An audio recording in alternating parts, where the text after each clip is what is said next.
It was described by punters as a fun-filled family day.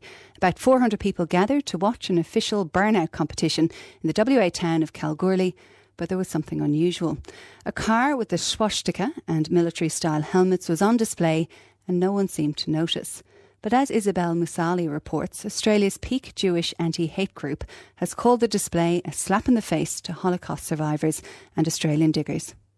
Upon first glance, you think maybe it's not a swastika, but then you notice this car has military-style helmets on the hood, and there's a man with a swastika patch watching the performance. The ABC contacted the driver, but he didn't respond. Instead, here's a punter who spoke to the driver. I have actually seen the history of the car now. I don't think it was ever meant to or will ever mean that. The style of the car is just an old classic rat rod. I know there would be nothing intentional about this. He doesn't dispute that it is a swastika, but believes the driver didn't mean to cause offence. Dr. Dvir Abramovich from the Anti-Defamation Commission says it doesn't matter what the intention is, it's unacceptable. I don't think we should ever give a free pass to bigots and to racists, and there can be no justification or rationalizing of using the swastika, which is really the ultimate symbol of evil and genocide. And when I see anybody brandishing the swastika or any artifact or memorabilia or symbols connected to Hitler's regime, I think that it's a slap in the face, not just to the victims that died, the 6 million Jews and millions of others, to the survivors who live amongst us, but also to the brave diggers that gave their lives to defeat Hitler's evil regime.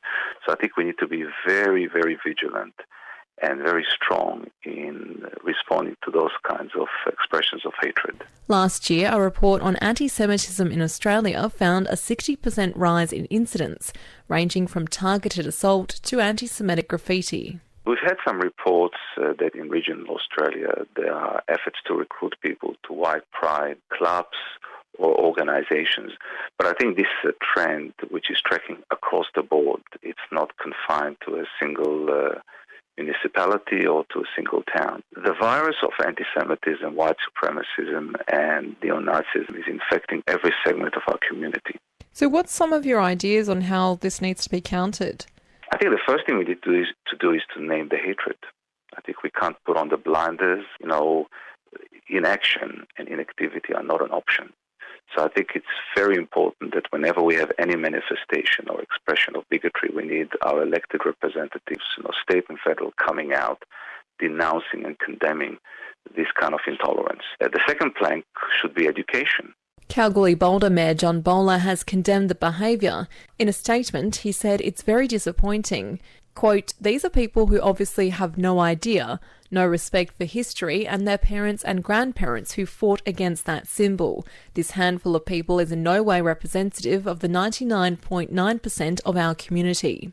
Meanwhile, event organiser Daniel Andre says he didn't notice the swastika, and if he had, he wouldn't have allowed it. Yeah, if I had seen a swastika, I would have told him to get it off. I haven't noticed anything like that. I was at the actual pad most of the day, so I didn't see too much of the crowd kicking around. Did notice there was someone had written on the dust in one of the cars, had something else written on there, and so we need to get that off, so I sent one of the boys to tell him to take it off. Don't be fooled by thinking, that's the culture that we're going to run out there, running these sort of things, with that, like swastikas and whatnot in mind, so that's not what it's about at all. Isabel Musali reporting from Kalgoorlie.